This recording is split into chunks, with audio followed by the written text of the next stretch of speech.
Okay, day 137, How to Catch a Spy. Today's version will be dedicated to Sibel Edmonds, Edmonds, Sibel, Sibel. Sibel Edmonds is quite an expert on Turkey, and she's been reporting on kind of the Turkish Express, what I call the Orient Express or the Turkish Midnight Express, the rat line from Pakistan to Turkey for the drug trade. Also, she works with James Corbett at the Corbett Report, so I'd like to forward this on to James as well. And I'm a big fan of both of theirs. In the past, I've talked about how Hillary worked with Muslim Brotherhood and so forth for kind of the overt overthrows of Syria and Libya and other countries. And I've talked about the Gulen movement. And Gulen movement really is soft Islam. It's basically a way to kind of softly infiltrate into the positions of power, especially the police and so forth, and then also put people in positions of power, like the Awan brothers, so that they can be tap into all of the email basically for all of the senators and congressmen on Capitol Hill was the design here. And Gulen, you're going to find out, it did fund the Awan brothers, the four Awan brothers, and the two wives. So now you might wonder who installed the Awan, the Imran Awan originally in 2005, and that's going to be Terry McAuliffe, who's the current governor of Virginia and a longtime friend of Bill Clinton. And the way this works is the DNC chairman says to the House of Representatives, "Hey, you put this guy on your staff as a part-timer, pay him $60,000 a year. You're never going to see him. But I'll make it up to you when it comes time for campaign contributions down the line." So it's always going to be the DNC chairman. The one who follows McAuliffe is going to be Tim Kaine.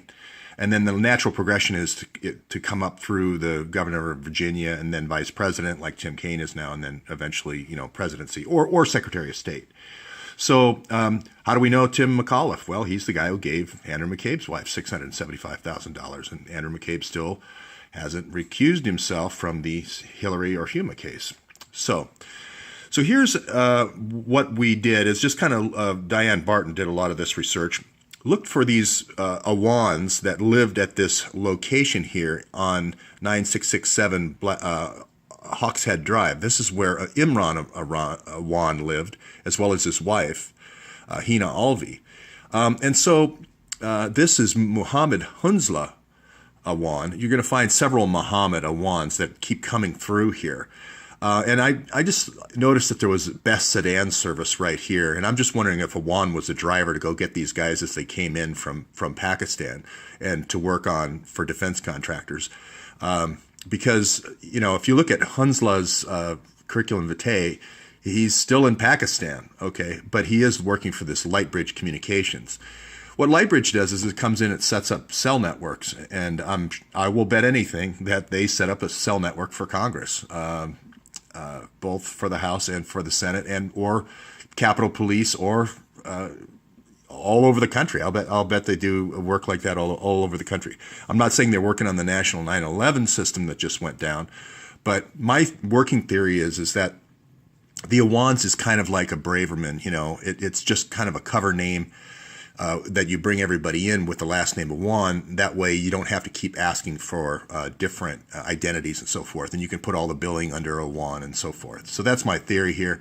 We can look into Muhammad Hunzla, but the thing that ties them all together is this address in Lorton, Lorton, in Virginia. So this is be interesting to see what kind of research comes back from the community.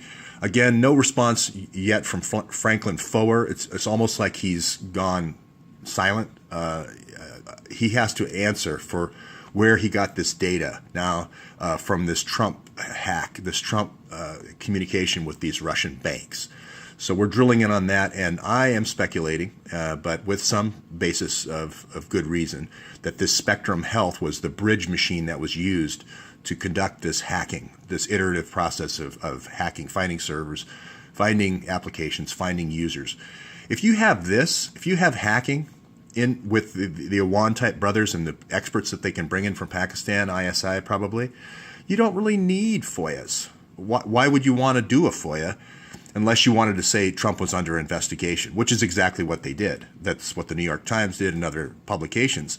But why would you even go to the trouble? If you have hackers to do it illegally, why would you even bother? So I mentioned that this Turkish Express or Midnight Express, Orient Express, this Pakistan to Turkey thing was set up by a CIA kind of really a mastermind. There's a guy named Graham Fuller. He's the guy who came up with this. We'll do soft Islam over here through Gulen. And these were mainly, in the start, these were the old Soviet Stan countries, the five, Tajikistan and Pakistan, or the other stands, and the one John, Azerbaijan, for that rat line from Pakistan to Turkey. And then you have the kind of more radical Islam here, this is Al-Qaeda. And now if you want to, he's the banker for all this, for that rat line. And Al-Qaeda has many Turkish banks. And if you want to think of him as Al-Qaeda and Al-Qaeda, because he's the chief financier of Al-Qaeda. So I don't even know if they were, anyway, that's the easy way to remember his name right now. So he's financing both this soft infiltrating type Islam, kind of what they're doing in the Midwest right now and in many states in the Midwest. And then when you're ready to do your 9/11, you do your 9/11 with a more radical. So you have some of the madrasas doing the radicalization. You have a lot of them just doing this kind of softer infiltration. And again, it may be that this naming all these consultants that come in from Pakistan who are more radicalized, it may be just an homage to the original Awan who did the original rat line in Pakistan for the heroin drug money laundering, which was through BCCI. And of course, Hillary has a direct connect to BCCI through Mark Rich. So Jackie Spear, you see her now on some of the television shows and so forth. You're going to find, going back, the DNC is going to be reimbursing her for all these things, for asking for top secret clearances for these Awans. And now that all the CIA tools are out there, the Vault 7 tools, you're going to find that the Awans and that Gulen network have all the tools. And basically, you had to get rid of them. You had to push out the tools because now Trump has control of the CIA with Pompeo. So you have to have a leak. So if Sibel is not familiar with the Awan brothers, they worked basically for 31 different Democrats. There was this, they normally, I believe, just gave information to Muslim Brotherhood about pending attacks or information about oil or information about minerals and so forth. But they recently, I believe, gave information about the Navy SEAL raid in Yemen, and that's why I believe they had these congressional offices were broken into. We had 20 Watergates. We didn't just have one Watergate. We had 20 Watergates. And the fact that there's no surveillance cameras of these folks entering, coming in and going, I believe is a tip-off that this is a state secret type program. The FBI normally would be all over this. They would be publishing the photos like they did in the Aaron Schwartz case. The other connection I've talked about is the Iran connection through Kislyak, the Russian ambassador. He's had 6 meetings at the White House on the uranium, and they also did the nuclear deal. So that's going to be coming forward. And I've talked to you about the Muslim Brotherhood connections this is basically the U.S. donation arm of Muslim Brotherhood here through Mazen, working directly with the folks in Congress, especially Andre Carson. He was just seen in Chicago last weekend fundraising with Mazen. So again, we have outside influence, outside money, outside forces like Al-Qaeda and all these other bankers and that are providing money for spy networks, for the Gulen spy network, and they have access to the House Permit Select Committee and Intelligence, Information, Homeland Security, and Foreign Affairs. And they have an external server just like Hillary and just like Huma. So, known terrorist ties to al-Atari. I won't go into that. Known terrorist ties back to the Russian ambassador. So, where there's smoke, there's fire.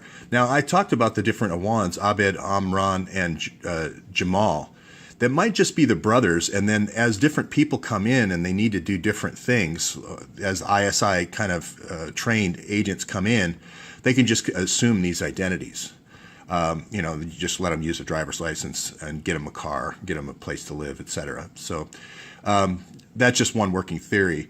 But we do have the financial anomalies. It also could be that there's only a couple of Awans, and then they just created multiple identities to just get as much money as possible. I think that would be pretty foolish, but it could be possible. And then I always talked about there could be just chauffeurs for these oil companies and defense companies. What I missed out on was the IT contractors coming in.